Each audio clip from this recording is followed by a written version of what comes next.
सामान्य दिनों की तरह ही लड़कियां स्कूल जाने के लिए अपने अपने घर से आ रही थीं। कोई अपने पेरेंट्स के साथ तो कोई स्कूल बस में। एक बहुत बड़ा गर्ल्स स्कूल, जहां आज कुछ तो गड़बड़ होने वाला था। लंच टाइम में सारी लड़कियां खाना खाने कैंटीन में होती हैं और ये खाना स्कूल की तरफ से ही प्रोवाइड किया जाता है। पर एक लड़की के कपड़ों पर गलती से पानी गिर गया और वो खाने से पहले ही वॉशरूम चली गई, जबकि बाकी लड़कियां आराम से खा रही होती हैं। उनकी बात चित्त से पूरे कैंटीन में शोर हो रहा था, पर फिर पता नहीं उन्हें क्या हुआ और एकदम से उन्होंने बातचीत करना बंद कर दिया। कैंटीन में सन्नाटा छा गया। स्टैच्यू बनी लड़कियां डर के मारे पसीना पसीना हो रही थी। एक की हालत इतनी खराब हो गई कि वो कुर्सी से गिर ही गई। फिर कैंटीन में एक रहस्यमयी आदमी आया। उसने 10 लड़कियों को खड़ा किया और उनसे नाम पूछा। सभी ने अपना नाम बता दिया। तब उस आदमी ने कहा, अब मैं जैसा कह रहा हूँ वैसा करो। स्टाफ को भी नहीं पता था ये आदमी कौन है और क्यों आया। दूसरी तरफ टीचर जब क्लास में गई तो कोई नहीं दिखा। तभी उन्होंने खिड़की से बाहर कुछ गिरते हुए देखा। नीचे जाकर देखने पर पता चला एक लड़की छत से कूद पड़ी थी। लेकिन इससे भी बुरी बात की 9 और लड़कियां कूदने के लिए तैयार खड़ी थी। प्रिंसिपल ने उन लड़कियों से कहा, वहां क्यों खड़ी हो, नीचे जाओ जल्दी। पर उन्होंने ऐसा करने से मना करते हुए कहा, हमें कूदना ही पड़ेगा। तो सारे टीचर फटाफट उनके पास गए, पर लड़कियों ने उन्हें अपने पास आने से भी मना कर दिया। टीचर ने पूछा, तुम सब ऐसा क्यों कर रही हो? तो उन्होंने बताया, हमें अंकल ने कहा है ऐसा करने के लिए। ठीक 3 बजे हमें नीचे कूदना ही होगा। उन लोगों ने समझाने की बहुत कोशिश की, पर वे नीचे आ ही नहीं रही थी। तो वॉचमैन ने चालाकी दिखाते हुए एक लड़की के पैर पकड़ लिए, पर यह उसकी सबसे बड़ी गलती साबित हुई। वो बिल्डिंग से नीचे गिर गई और पास ही खड़ी दूसरी लड़की भी चीखते हुए नीचे कूद गई। बाद में प्रिंसिपल ने वॉचमैन को बहुत मारा, पर उसे क्या पता था ऐसा हो जाएगा। वे लोग हार चुके थे। 3 बजने वाले थे और लड़कियां मरना नहीं चाहती थीं, पर बचने का कोई रास्ता भी नहीं था। आखिरकार सभी ने छलांग लगा दी। स्कूल में इतनी बड़ी घटना से हड़कंप मच गया था। पुलिस और मीडिया वाले भी आ गए थे और लड़कियों के पेरेंट्स स्कूल के अंदर जाना चाहते थे, पर वो मंजर देखकर तो पुलिस भी डर गई थी। जो लड़की खाने से पहले वॉशरूम चली गई थी वो बिल्कुल ठीक थी, पर उसे उस अनजान अंकल के बारे में कुछ नहीं पता। इधर अथर्व को जब ये न्यूज पता चली तो वो समझ गया ये क्या चीज है। वो तुरंत अपने घर गया। उसने प्रताप को अभी भी अपने घर के तहखाने में बंधक बनाकर रखा था। अथर्व ने उससे पूछा, बता तेरे जैसे और कितने हैं और कितनों को आता है वशीकरण? पर प्रताप ये सुनकर हंसने लगा। जब पुलिस ने लड़कियों से इस बारे में पूछा तो उन्होंने फिर वही बात कही कि अंकल ने करने का कहा इसलिए किया, पर ये अंकल कौन है और कहाँ है इस बारे में बताने से उन्होंने मना कर दिया। उन्होंने बताया कि उन्होंने प्रताप नाम के आदमी को ढूंढने के लिए कहा है और जब तक वो मिलेगा नहीं तब तक ये सब चलता रहेगा। अभी तो सिर्फ शुरुआत है। फिर उसने सभी लड़कियों से कहा, मैंने मैसेज दे दिया है, अब तुम स्टार्ट करो। उसके बाद तो लड़कियां जैसे पागल हो गई और सब तोड़ फोड़ कर वहाँ से भागने लगी। उन लोगों ने रोकने की कोशिश की पर कुछ काम नहीं आया। प्रिंसिपल ने देखा कि कैंटीन में काम करने वाली महिला भी मरी पड़ी है। लड़कियां सारी सुरक्षा और बैरिकेड तोड़कर स्कूल के बाहर भाग निकली। जो भी उन्हें रोकने की कोशिश करता उसकी मौत पक्की थी। फिर उन्होंने स्कूल से निकलकर सड़कों पर तबाही मचाना चालू किया। किसी ने चलती बस को अनियंत्रित कर लोगों की जान ली तो कोई आने जाने वाले वाहनों को निशाना बनाकर तोड़ फोड़ करने लगी। जो भी सामने दिखाई दे रहा था लड़कियां उसे जान से मार दे रही थीं। यहाँ तक कि मासूम बच्चों को भी नहीं छोड़ा। एक ने तो पेट्रोल पंप पर जाकर धमाका कर दिया। अथर्व ये सब देख रहा था और बहुत परेशान था, पर जब पता चला ये सब प्रताप के लिए हो रहा है तो उसकी परेशानी और बढ़ गई। अब उसने इससे निपटने का फैसला किया, वो भी प्लानिंग के साथ। वो बड़े बड़े बॉक्स में कुछ लाया और उन्हें आर्या और प्रताप के पास रख दिया। फिर प्रताप को चैन से अच्छी तरह कस के घर से निकल गया। पुलिस को अभी तक भी कुछ समझ नहीं आ रहा था। वहीं कुछ माँ बाप बची हुई लड़कियों को जबरदस्ती ले जाना चाह रहे थे, लेकिन उन्हें उस आदमी ने खास मकसद से वहाँ रखा था। एक लड़की ने बताया कि अब सिर्फ 5 मिनट बचे हैं, अगर प्रताप को नहीं ढूंढा तो जो होगा वो आप सोच भी नहीं सकते। तभी अथर्व स्कूल में आ गया।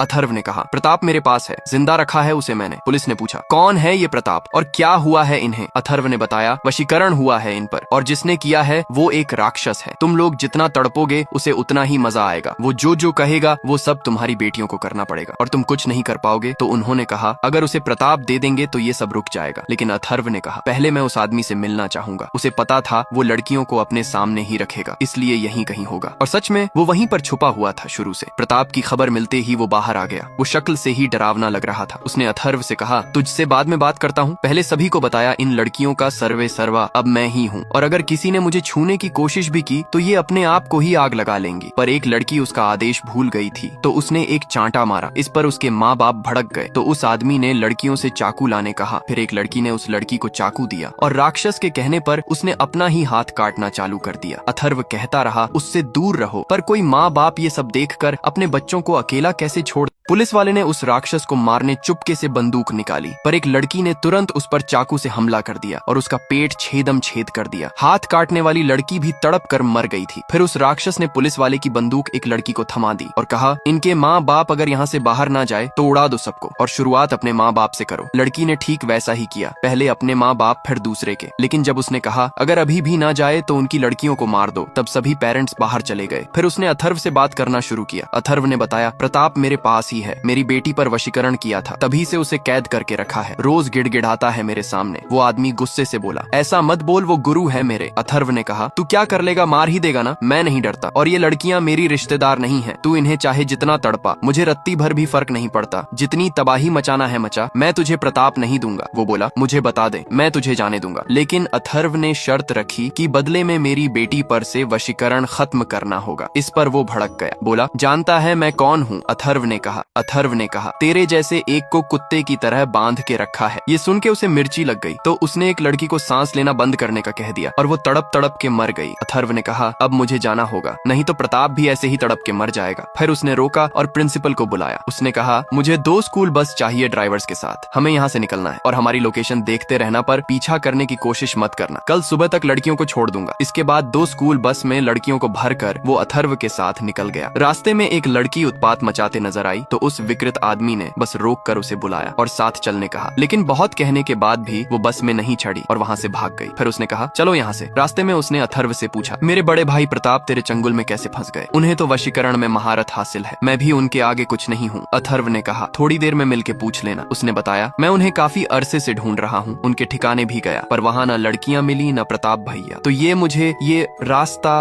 अपनाना पड़ा। लेकिन अथर्व को एक बात समझ नहीं आई कि वो लोग लड़कियों को अपने वश में करते ही क्यों।